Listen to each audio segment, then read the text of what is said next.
Hello, everyone, once again to the Authority Smashing Hour, your daily anarchist radio show on the internet.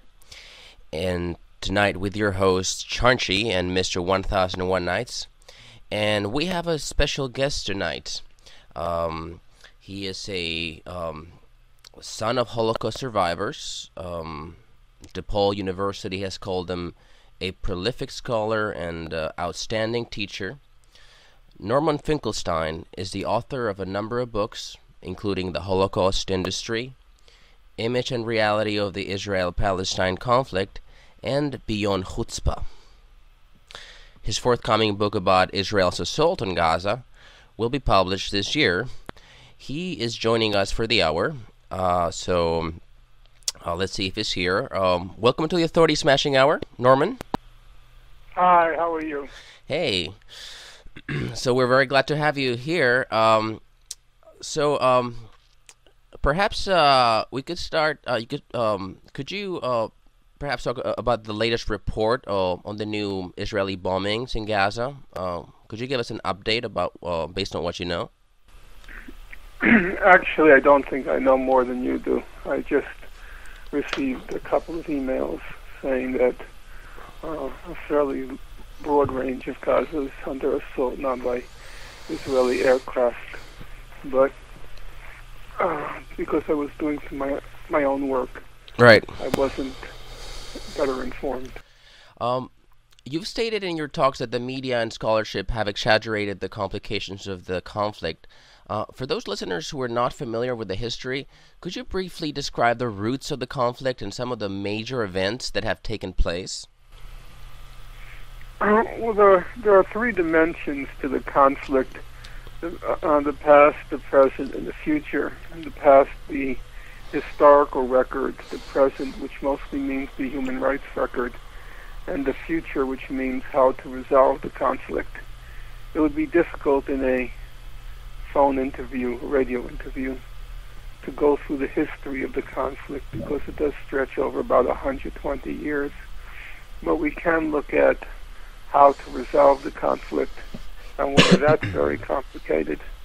And in fact, if you look at the documentary record, it's fairly straightforward how to resolve the conflict. Every year, the United Nations General Assembly passes tables a resolution called Peaceful Settlement of the Palestine Question. And basically it calls for a two-state settlement in the June 1967 border and a resolution of the refugee question based on the right of return and compensation. And every year in the United Nations for the past 20 or more years, actually it's more than 20, every year the vote is the same. It's the whole world on one side, the United States, Israel, and a handful of South Pacific islands on the other side. The votes usually this past year was 164-7. And if you look at the United Nations, the International Court of Justice in July 2004, they deliberated on the legality of the wall that Israel was building. And in the course of their deliberations, they put forth the basic principles for resolving the conflict. Namely, it's inadmissible for Israel to acquire territory by war. Therefore, the whole of the West Bank, the whole of Gaza, and East Jerusalem are occupied Palestinian territories, and that the settlements that Israel has been building are a flagrant violation of international law. So if you look at the most representative political body, namely the United Nations General Assembly, and the most respected legal body, namely the International Court of Justice, in both places the same terms for resolving the conflict are put forth, and it's Israel, backed by the United States, which has rejected those terms. I guess to simplify the question, I could ask you, to what extent have Israel's expansionist aims been at the sort of the core of the conflict? I don't think those are easy. It's an easy question to answer because any action of a state, or most actions of a state, are a mixture, an alloy of self-interest or perceived self-interest and ideology. So if you take the case, for example, of Israel's occupation of the West Bank and Gaza, is it ideology or is it material interest that is the main impetus for Israel's actions? I don't think that's easy to sort out. There are elements of ideology, what people call Zionism, the claims for the whole land of Israel and so forth. And there are also material interests, namely Israel wants to annex the good land and the water resources. And then there is a more specifically political concern, which in my opinion is Israel's main concern. Namely, and it may sound perplexing, but I think the main reason Israel won't withdraw is because the Palestinians and the Arab countries generally want Israel to withdraw. Namely, that Israel has always seen a withdrawal under a coerced withdrawal as being seen in the Arab world as Israel's weakness. So once Israel decided it's going to stay in the West Bank, at that point it didn't want to withdraw because the Arab states wanted it to withdraw, and if it withdrew due to the demands or pressures of the Arab states and the Arab people, the Palestinians, it would be seen as a sign of weakness. It was the same thing basically in South Lebanon.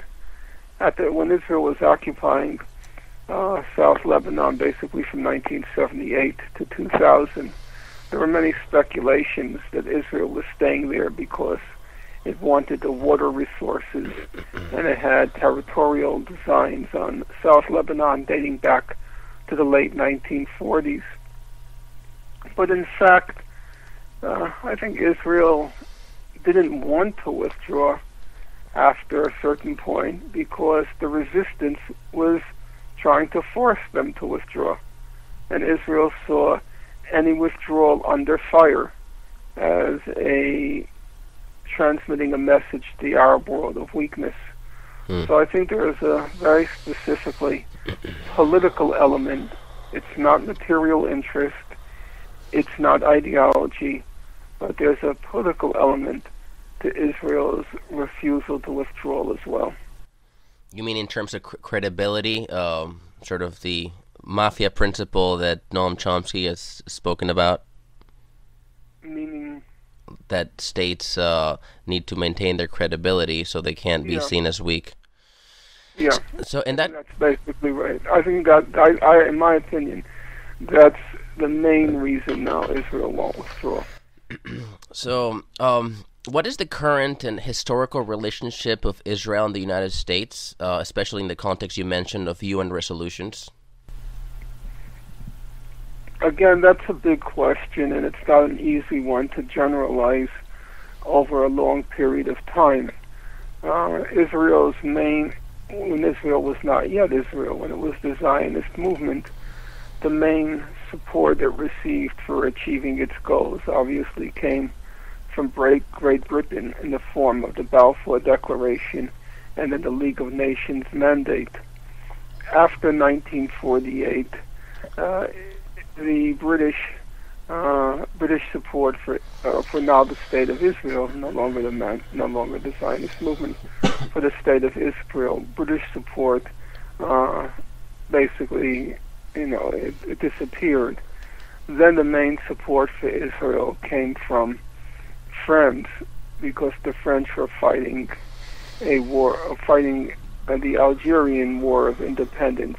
Mm-hmm. And in the minds of the French, the main supporters of the Algerian War of Independence were Nasser in Egypt. And since Nasser was also the nemesis of Israel, there was a common interest between the French and the Israelis. So France became a major backer, and then of course in '56, France, the UK, and Israel jointly invaded Egypt to try to overthrow Nasser. in 1967, at that point, the French had already been defeated in Algeria, and de Gaulle, and after the June 67 war, he switched sides and basically started to support the Arab states, thinking that Israel was acting in, probably for French strategic interests, not so much because Israel was acting in a belligerent fashion, which it was, but not that the French cared.